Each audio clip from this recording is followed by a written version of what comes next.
Welcome to Madlik. My name is Geoffrey Stern, and at Madlik we light a spark or shed some light on a Jewish text or tradition. We host Madlik Disruptive Torah on Clubhouse every Thursday and share it as the Madlik podcast on your favorite platform. Tonight I am joined by my friend Rabbi Avraham Bornstein. This week's Torah portion is Vayikra. Vayikra is a call to action. In every generation, we are admonished to imagine ourselves overthrowing the Pharaoh of our day and liberating the people of Israel. Today, we'll survey haggadot that take this challenge to heart and reimagine the Hagaddah in their time and for their time. As Israelis take to the streets, we challenge ourselves to join this tradition and write a new Haggadah. So join us for Protest Haggadah. Well, welcome, Rabbi Bornstein. It is such a pleasure to have you. You're from the Hampton Synagogue, which I call a home, and so I feel right at home having you as part of Madlik. Welcome, welcome, welcome. And likewise, it's so nice to have the chance to talk Torah with you. Fantastic. So, as I mentioned, normally we do a podcast on the Parshat HaShavua, and I'm going to admit, with my hand raised, that we're kind of like hanging this session on the word Vayikra, which is truly a call to action. In Hebrew, when you issue a proposal, it's called a kol koreh. An exclamation point in Hebrew is a siman kriya. So we're going to take that little liberty to launch our discussion. But I get Israeli TV at home, and today I was watching the TV and my jaw just opened up. There were demonstrations. We've all heard of the demonstrations, but the police were using water hoses, and that was, in the early day for us here in New York. And then the Prime Minister of Israel came on, and he made an attempt at a conciliatory speech. So this is a moment. This is a moment in the history of the Jewish people. And what I'd like to think is we are going to look at the Haggadah, and we're going to look at those haggadot that were written at those types of moments. And for some reason, there is a very strong tradition in the Haggadah to use it as a vehicle, to use it as a platform to comment upon what is going on. And I think the premise for that actually comes from the Haggadah itself. We all read, B'chol dor v'dor chayav adam le'ot et atzmo ki'ilu hu yatsa miMitzrayim. In every generation, a person must regard himself as though he personally had gone out of Egypt. As it is said, and you shall tell your son on that day. So we almost have a license, I would say a Vayikra, an admonition, a cry to put ourselves into the Haggadah, and that clearly has come out. We are also going to see that there's a lot of divisions. There's a lot of polemics within the Haggadah, and there too, I believe it is rooted in the message, the mantra of the Haggadah. It says, "B'chol dor v'dor omdim oleinu lechalotenu." In every generation, they stand against us to destroy us. I don't know whether we're going to come out loving the Haggadah or hating the Haggadah tonight, but it is certainly a platform for very vivid, animated, emotional discussion. Rabbi, what is your feeling about the Haggadah? So I think it's so interesting what you just said, because you said all of our texts say, B'chol dor v'dor chayiv adam lir'ot et atzmo ki'ilu hu yatsa miMitzrayim, that in every generation we have to see ourselves as though we are leaving Egypt, right? So the Exodus is not just something that happened, but it's something which is constantly happening. And the Exodus from Egypt is not it's a paradigm, it's an example, it's a template for something which is going to keep happening. But the truth is that we don't all have that text in our Haggadah. It's not on your sheet, but I'm sure you know that Maimonides, the Rambam, had a text for the Haggadah that said, B'chol dor v'dor, Chayiv Adam leharot et atzmo, ki'ilu hu yatsa miMitzrayim. That a person has to make themselves be seen, portray themselves as though they left Egypt. And that has to do not with putting yourself in that mindset of seeing the Exodus as a paradigm, but it has to do with the things that you do to act out the story. Like people get up and walk around the table, or in some Sephardic communities, they beat each other with scallions to simulate the lashes that the Egyptians did, or they keep the matzah next to them on the floor so that it's like the Israelites sitting around their tables in Egypt. It's less about using the Exodus as a paradigm. It's more about really kind of rooting yourself and portraying an event in the past. So it could very well be that in each of these historical moments, what's actually happening here is like much larger conversation about what the Seder is really all about. Is it something about thanking God, commemorating what happened in the past? Or is the whole point of it to see the Exodus as a paradigm and as a template for what's happening to us right now, or to make the world that we want to see in the future? You know, I think we both agree that it says B'chol dor v'dor, in every generation. There's this aspect about it that says this is not simply a historical commemoration of something that happened in the past. But I love the fact that the Rambam, Maimonides, has a different text. And by the way, I was reading not from the Haggadah, but from the Mishnah in Pesachim. But this idea of seeing oneself, you know, how much is our self-image determine our inner image? That we have to see ourselves as we expect to be seen. And I think one of the things that's going to come out so clear tonight is somehow the Haggadah is just, I would say, even emphasizing categories. What Reuven Rivlin, the last president of Israel, he divided Israel into 4 tribes. But it's so amazing that here we are. There are many kibbutzim haggadot that start with the typical traditional hine muchanu mezuman. I am focusing my attention, and instead of talking about God, they say L'chol Yisrael. I mean, there is no question that there is no holiday that emphasizes Klal Yisrael, that we left Egypt. The worst thing that you can say in the Seder, and we shall see it, is that had you been there, you would have been left out.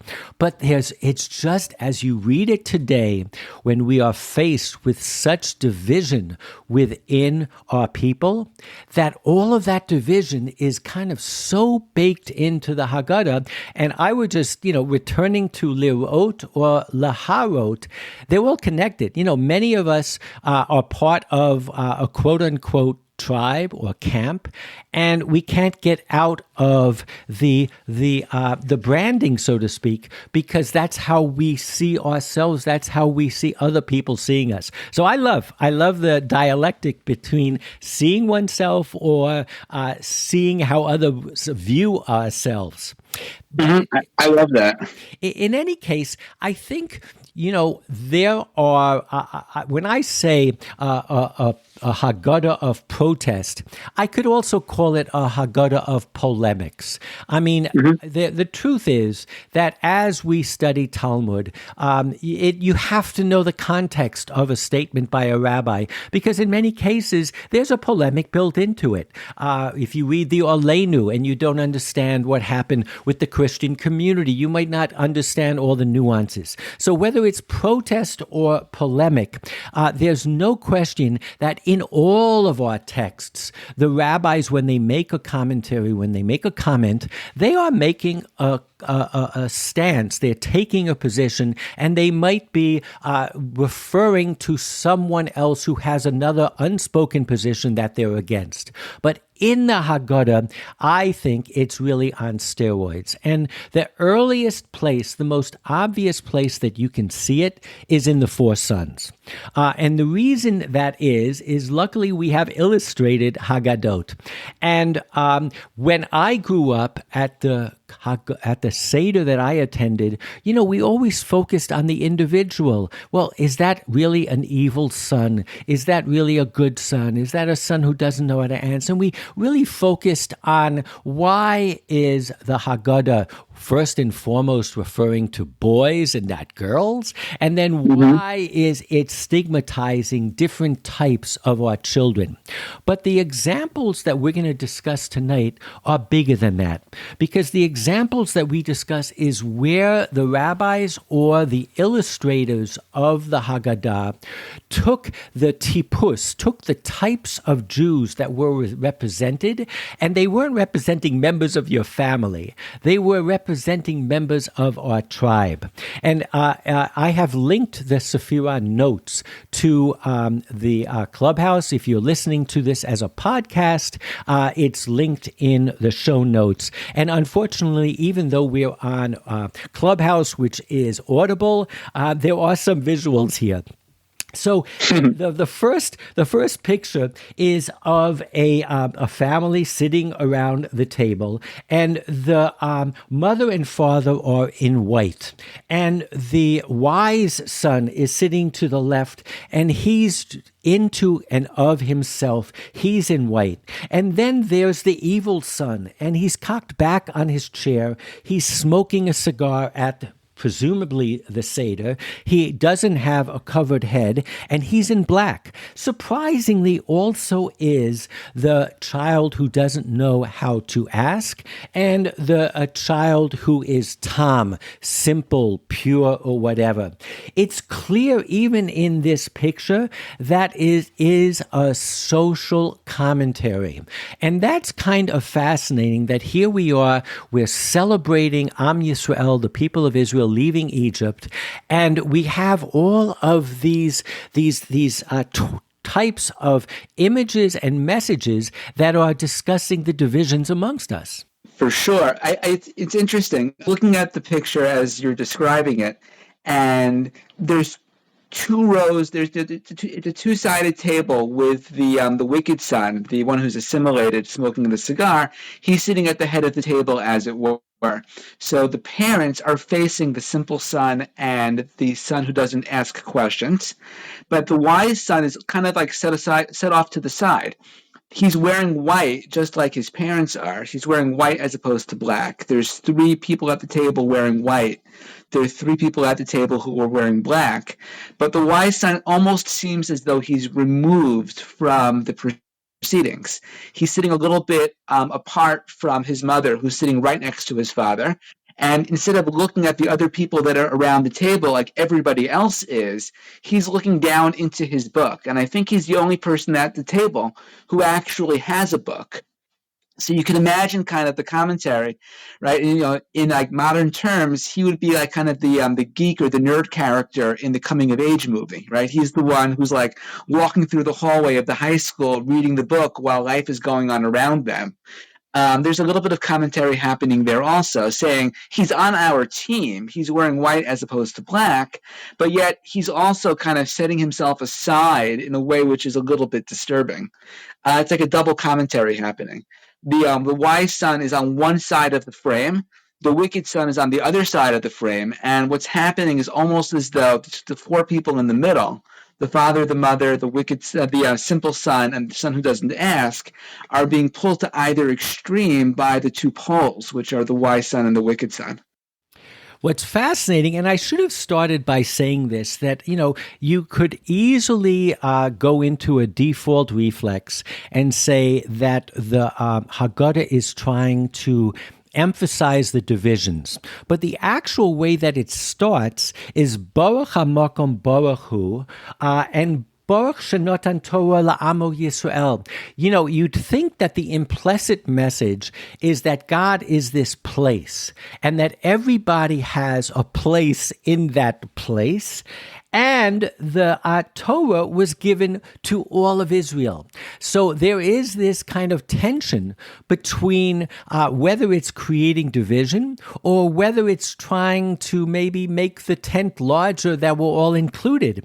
Getting back to your comments, I think pictorially it really focuses on an aspect of the Haggadah itself that is troubling. Because as you know, the Rasha, the evil son, says, what does this all mean to you? He says, Ma ha'avodah hazot lachem. And by saying to you, he does the worst crime there is. And in the picture, he's cocking himself on the chair and leaning away, leaning out as opposed to leaning in. He's excluding himself from the Klal Yisrael. He's parush min hatzibur. But if you look at the wise son, it also says, what are the mishpatim asher tshiva hasem Elokeinu etchem, to you. And I look at that picture and I see both the wise son and the Rasha son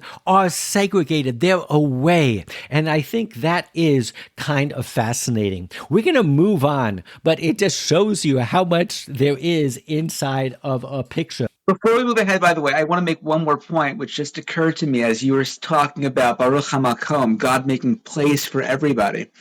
Right? You were talking about already two different paradigms for making divisions between people at the Seder. One is this paradigm of the four sons, and the other one is this paradigm of seeing yourself as though you're leaving Egypt, meaning when it comes to sitting at the Seder, when it comes to understanding the story of the Exodus, see yourself as an Israelite, but not as Pharaoh, not as an Egyptian. And there's two different ways of breaking people up. You can break people up and say, we're the Israelites, you're the Egyptians, whoever they are. Or you can say, we're the wise son, you're the wicked son, as it were. It's interesting the way that you're framing it. You're saying that under the paradigm of the sons, they're all around the table in some context. If you're saying that the paradigm you're using is Israelites versus Egyptians, then it's one or the other. They're both not in the same place.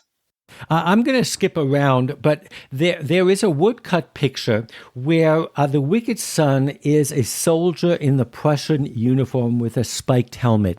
And clearly, he's not simply rejecting Judaism. He's almost what in modern Hebrew would be called a boged. He's outside, he's the other, he's crossed the line. I mean, it's so fascinating, especially for me when I grew up, and all I focused on was different children pedagogically, and aren't they all good? But the haggadot that we're focused on, and we've handpicked them, are really political in nature. They're talking about life choices. There's one that shows faces of different children with different emotional responses. And that's more in line, I think, with the way I grew up looking at the four children. But to me, the most fascinating one is the kibbutz Haggadah. Because in the kibbutz Haggadah, the chacham is dressed in working clothes. And he is the one who is, building the land. The Rasha is the bourgeoisie. He has a tie on, and he is, and here is where the sense of how knowledgeable the non-religious kibbutzniks were of their tradition. Because he says, what is this avodah to you? And avodah normally means ritual service. But I believe that the kibbutzniks were saying, Maha avodah, what is this labor of the land? And he's gazing at a shovel that is standing next to a guard tower. It's so clear that now we have flipped the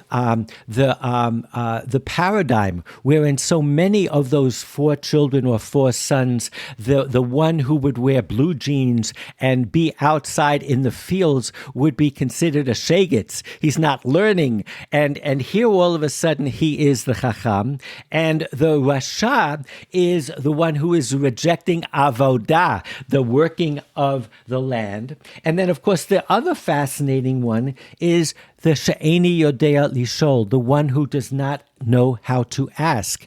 And he is depicted as a Jew. It's not altogether clear whether he's an Oriental Jew or an Ashkenazi Jew. He has peyot, and it's looking at the religious community already. Now we've really flipped, and it's the religious community who is clueless, is the best word that I can say.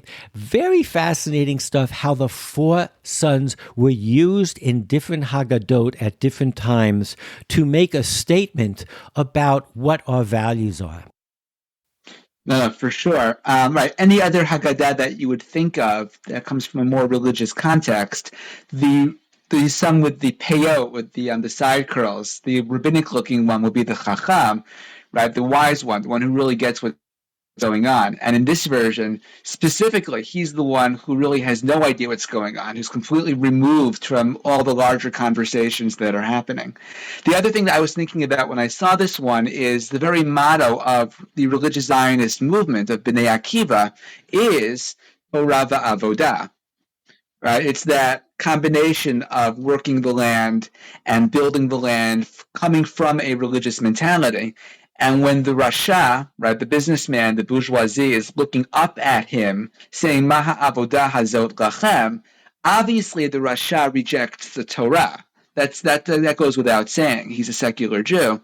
He's a secular Israeli, but he's also rejecting the avodah, the service to the country, the way that the religious Zionist would understand it.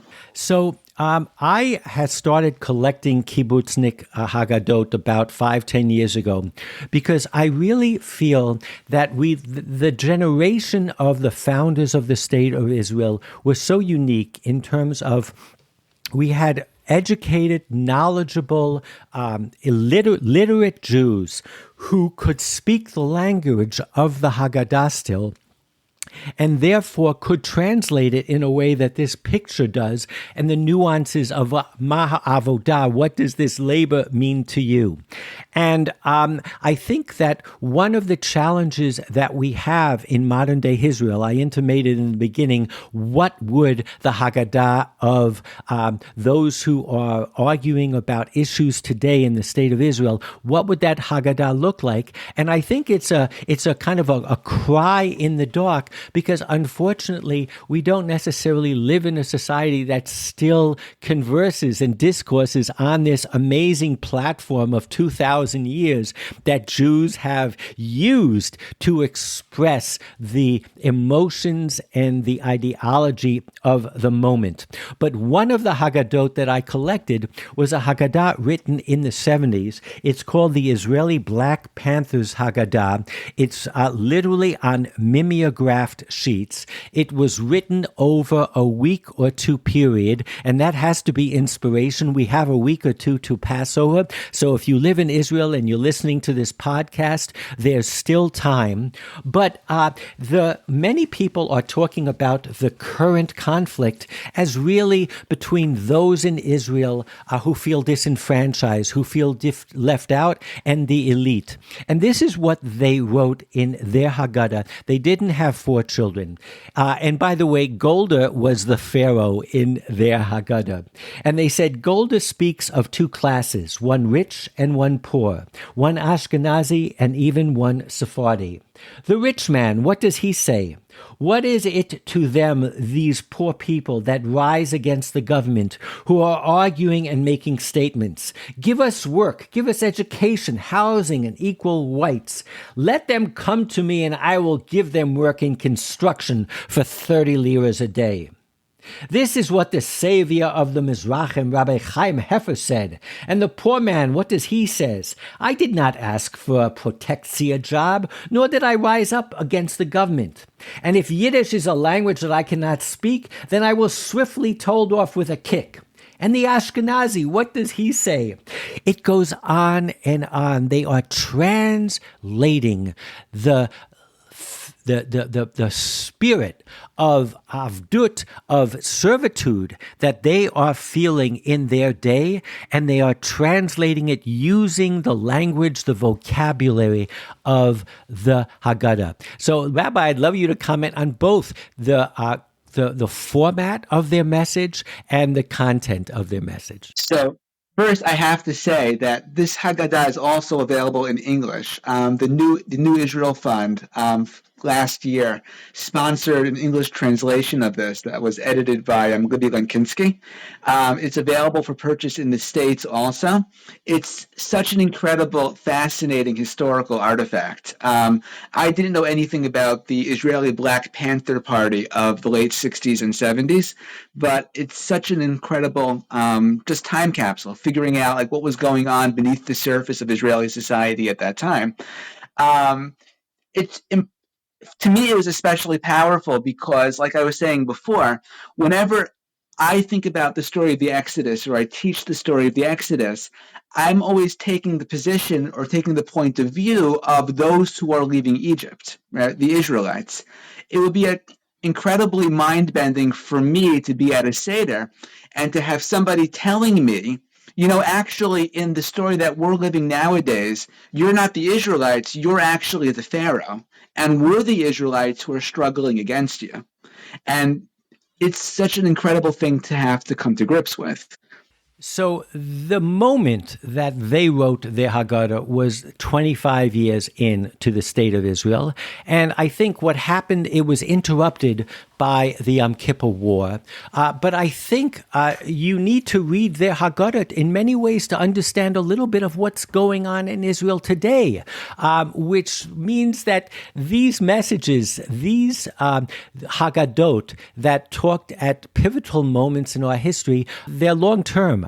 We need to learn from those lessons. There's another Haggadah that I quote, which was written at another pivotal moment. It's the Survivors Haggadah. It was the first Haggadah used and written in the DP camps after the Holocaust.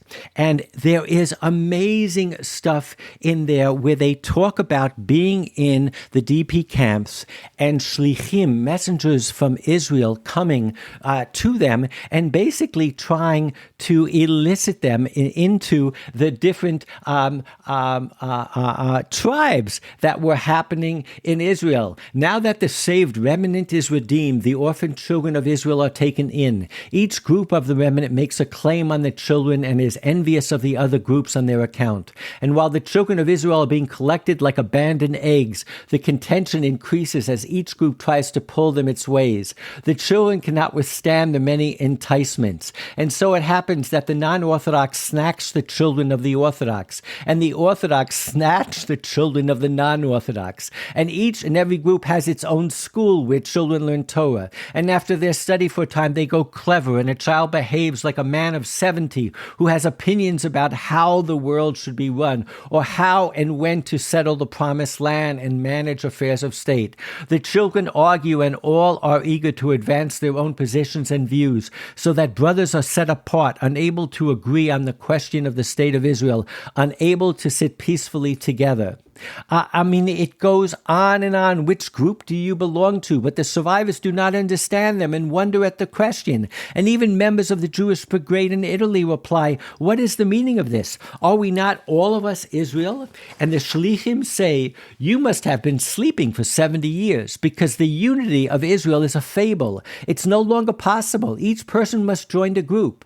The remnant answer, but was not all of Israel slaughtered together? Is not all of Israel to rebuild the land together? And the Shlichim say the unity of Israel is a fable. The land of Israel is being built by different factions. I really encourage you to go to the source sheet, or better yet, as the rabbis say, buy the Israeli Black Buy the book. And buy the book. But these, we're talking after the Holocaust. There's no honeymoon period. It really is a very it's a sobering moment. It's a humbling moment for those of us who like to believe in Klal Yisrael, and maybe it makes you look back and when we left and already they were talking about the Erev Rav.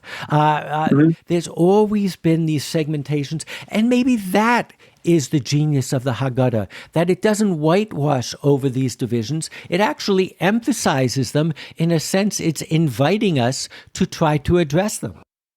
Well, that's the last paragraph of this selection that you put on the sheet, right? The emissaries say at the end, it's impossible that we're all Israel. The reality of Israel requires it, meaning that there's all these different tribes. One could argue this rivalry is like a rivulet, just as the rivulet flows down, ridding the ground and irrigating it to make it fertile, so does division divide Israel and bestow blessings on it, for it prepares the ground for all kinds of beliefs, so that people can go and die for the tip of every letter in their own Torah.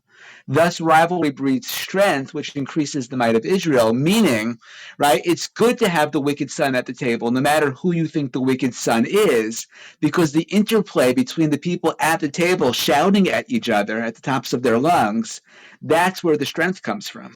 You know, I have a bunch of different haggadot that I've quoted, and one that just resonated with me based on what you were saying, and based kind of on my implicit question about all of this division. There was a Seder made by the Jews in the forefront of the 60s and of universalism, and they had it was on the anniversary of Martin Luther King's assassination, and it's in the notes. I want to read from it a little bit because it's kind of, I think it addresses the fact that the Haggadah is anything but a universalistic document. It's a particular document. So it says the question that they raised at their Seder was, I believe in liberation for everyone, but why must I believe in it as a Jew? I want to believe in it as a human being. I don't want a Jewish celebration of liberation. I just want people to be people and to be free. That's a real question. Answer that one. And the answer is based, and this comes out in many of the kibbutzim haggadot, where they quote poems from Bialik. In this quote, they quote Yud Lamed Peretz, a Yiddish writer. And this is what they quote to answer the question. Don't assume you are fulfilling your obligation by working only for the greater entity, for so-called humanity at large. Humanity at large is an abstraction. On the world stage today are individual groups, distinct peoples, differing cultures. We too hope for a common humanity, but we shall never achieve it by destroying unique languages, or by annihilating separate peoples, or by cutting down cultures. We have not endured these thousands of years in order now to forget our way of life. We wish to continue it so that we may later unite with the company of mankind as equal partners. So it's almost finding the universal in the particular rather than having this abstract love of humanity at large, which means nothing. But I think maybe that is part of the answer of what the Haggadah is doing. It is not focused on the universal. It might say Baruch HaMakom, but then it gets into the particulars that divide each of us. And maybe what it's saying is it's that mosaic, that different, the Shavim Panim LeTorah, the Elu ve'Elu, you need that divergence. And maybe that's part of the solution in Israel today, and maybe that's part of the Haggadah that needs to be written. I don't know. That's very, very beautifully put. It's interesting that, just thinking about thinking about the lines that you're putting down right now, right? How people kind of sort themselves into tribes that way, and the strength, the dynamism comes from the interplay between those, right? Yeah, you could imagine nowadays thinking about, the Black Panthers in Israel in the 70s, or different aspects or different tribes within the larger protest movements in Israel today, or even different tribes within the government establishment in Israel today, within the majority. It's not by any means a homogenous group that's running the government and pushing the various proposals down either. how do they see themselves? Are they all the chacham in their particular Haggadah? Or do some people really self-identify as the Rasha, but for productive ends? You know, we typically keep the podcast to half an hour. We're running over, but as studying the Haggadah, that we should. I'd like to focus on two other areas that there has been such a rich culture of reinterpretation. One of them is the Manishtana, the four questions. And I couldn't find it, Rabbi. Maybe you can help me. I do know that our four questions are not exactly like the four questions of the Mishnah, because we don't ask a question about why tonight are we eating roasting meat, because we aren't eating roasted meat. But I thought somewhere it says, Kehor, like these. You should ask questions like these. And if there is, either there is a rabbinic text along that lines, or it was understood that these questions are only representative of the types of questions that could be asked. So if we go to the Black Panther Haggadah, it says, but what makes this night different from all other nights? That on every other night we barely eat bread and water, and on this night we don't even have matzah and water. That on every night we only eat vegetables, and on this night the government treats us like animals.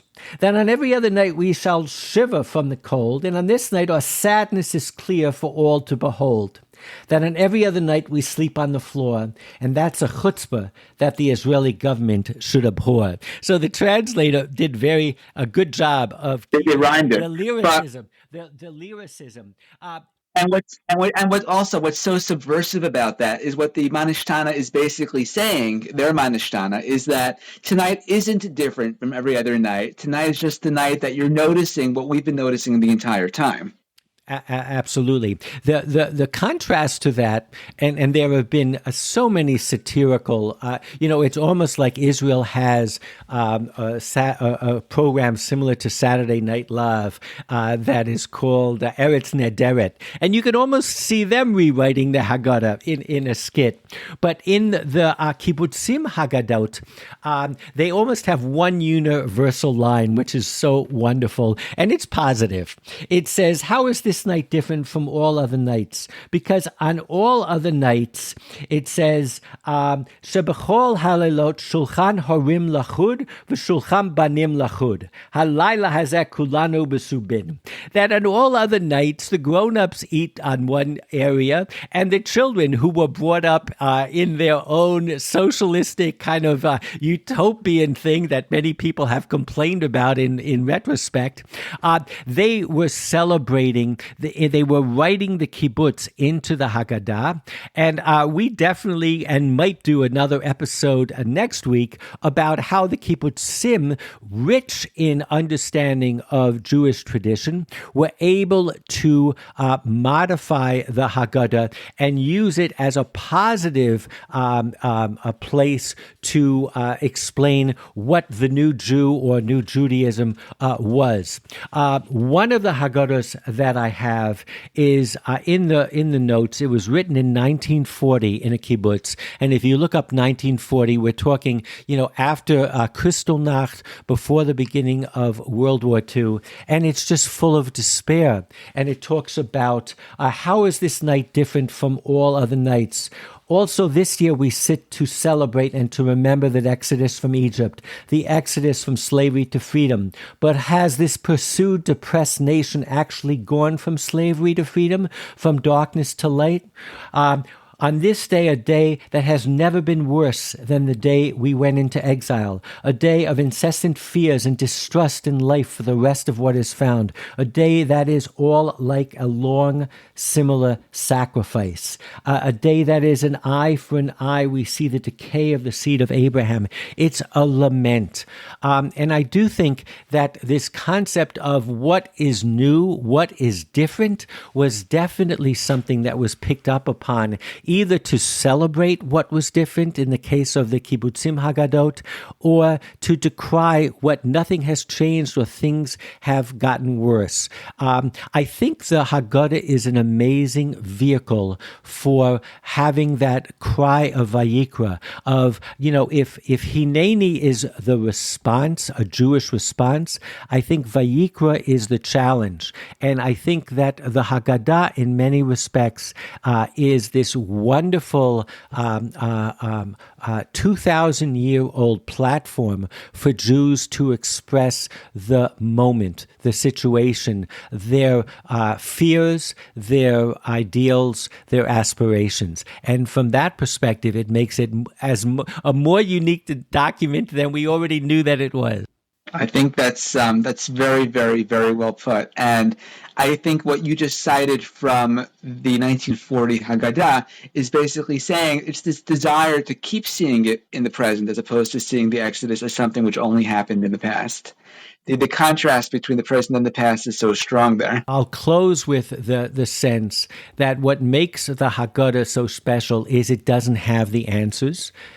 It doesn't even have all the questions, but it is a place for us to bare our souls and to bear the reality. And maybe that's the best place to begin to rebuild. And I really wish that there were learned scholars, learned, rich, Jewishly embodied Jews who in our generation could pick up the torch and write a Haggadah for our Seder this year that really talked about the divisions within us. Part of it will be highlighting those divisions, but I think by doing that, part of it potentially can maybe heal those divisions. I don't know, but I do know that we need Pesach, and Pesach was never easy. Leaving Egypt is never easy. We will survive, but we are in a challenging moment in our history. It's keeping everyone around the table, even if you're arguing with each other, but at least you're all around the table. I'm reminded of that famous teaching or statement attributed to the Lubavitcher Rebbe, who's always talked about the fifth son who's not even at the table.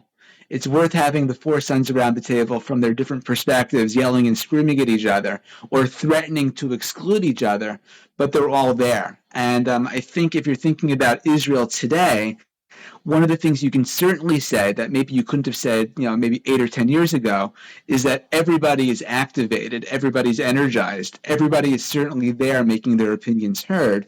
And maybe the entire country is kind of this very loud, raucous Seder table at this point. Well, thank you so much. Thank you. It was an absolute pleasure learning with you, Avraham, and I wish you a Pesach Sameach. Let's do this again. I wish everybody who's listening a Shabbat Shalom and a Pesach Sameach. Geoffrey, thank you so much. Shabbat Shalom, Chag HaShavuot Sameach. This was really a pleasure. Absolutely. Thank you so much for joining.